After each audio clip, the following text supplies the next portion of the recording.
Hello students, welcome to the class. My name is Ashish Gupta. In this lecture, we will discuss maltose, right? So, let me start. Maltose is prepared by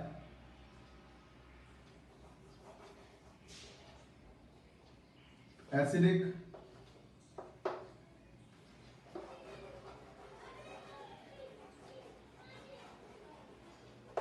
hydrolysis of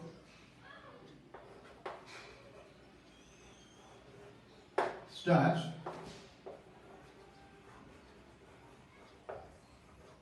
catalyzed by diastase,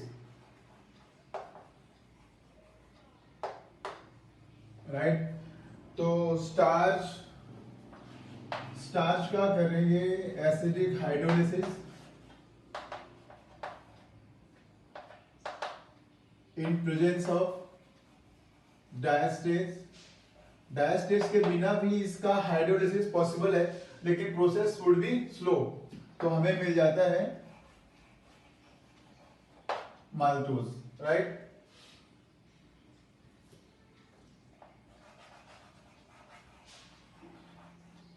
Maltose on further hydrolysis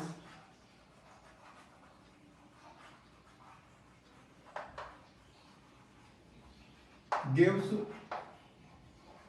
2 units of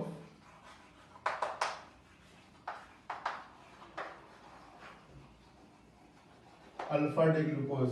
जब starch को hydrolyse करते हैं तो मिलता है maltose. Maltose को hydrolyse करते हैं तो मिलता है 2 units of alpha D glucose. Starch को हाइड्रोलाइज करने पे बहुत सारे माल्टोज मिलते हैं, राइट?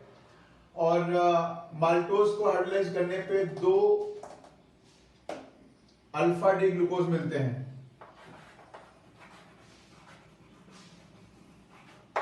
Catalysed by maltase. अगर माल्टेज एंजाइम को यूज करते हैं एज अ कैटलिस्ट तो रिएक्शन बिकम फास्ट। चलो तो अभी लिखते हैं माल्टोज का फार्मूला C12H22O11। यहां पे यूज किया एंजाइम माल्टेज और एसिडिक हाइड्रोलिसिस किया माल्टेज की प्रेजेंस में, तो मिलता है 2 molecule of alpha D glucose. तो एक molecule of maltose 2 molecule of alpha D glucose देता है। इसका मतलब 2 अल्फा डी ग्लूकोज कंबाइन होंगे तो क्या बन जाएगा? Maltose.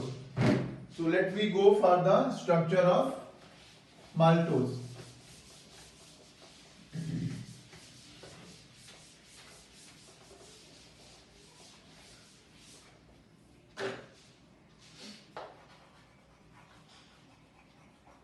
Maltase has C1C4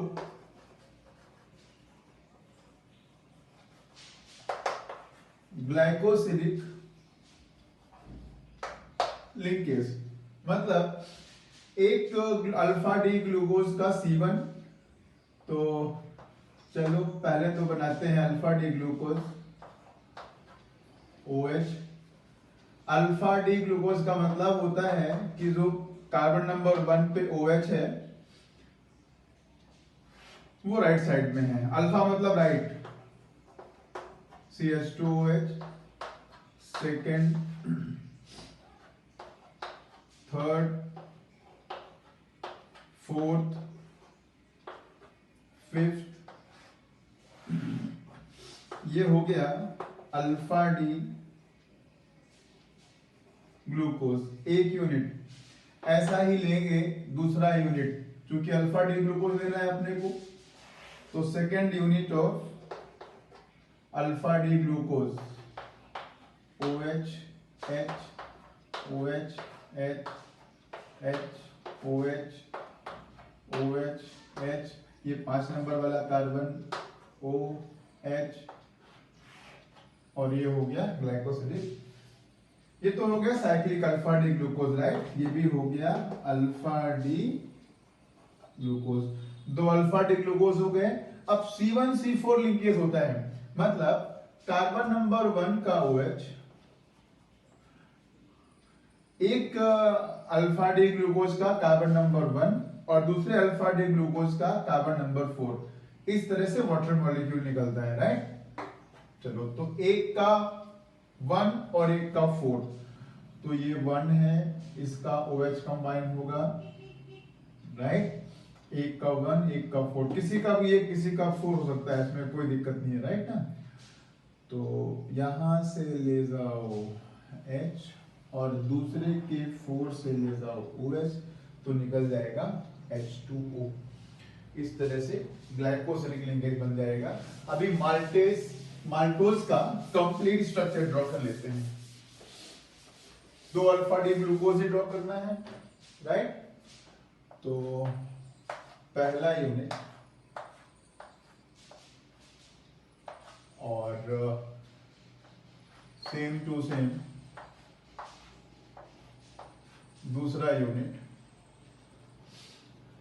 4 number पे OH कहां पे है? ऊपर। 1 पे OH कहां है? नीचे, राइट। तो ऐसे H2O निकल जाएगा, राइट। बाकी तो पूरा अल्फा डी ग्लूकोज ही ड्रॉ करना है। HOH HOH 1 2 3 पे सीन हो जाता है डिफरेंट। HOH 4 पे नीचे होता है, राइट। 4 पे नीचे होता है, 4 पे नीचे होता है, तो दोनों का नीचे ही आ रहा है, right. H CH2OH HOH OH H OH H CH2OH। तो ये हो गया स्ट्रक्चर ऑफ माल्टोज।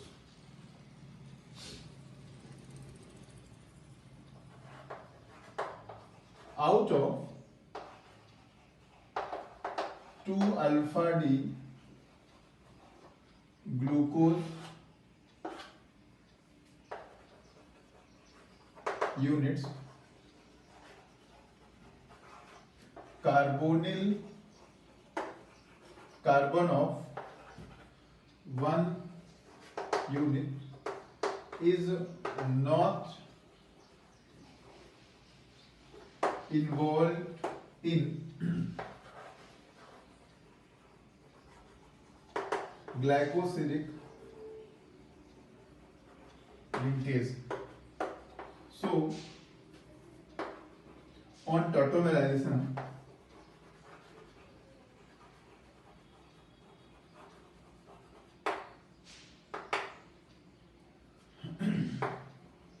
ये है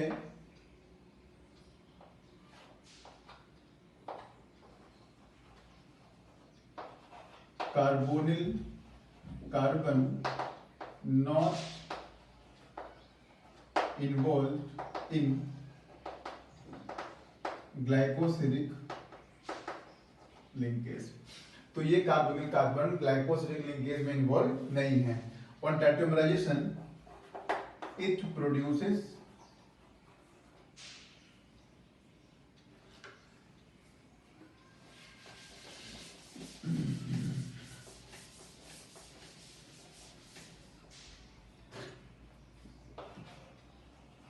free aldehydic group. So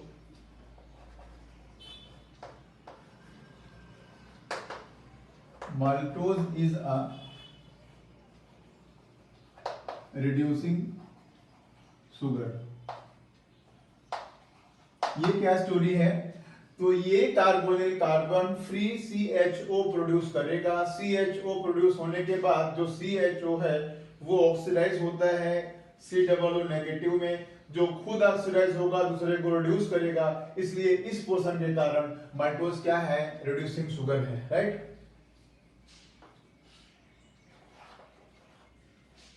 due to this carbon only maltose shows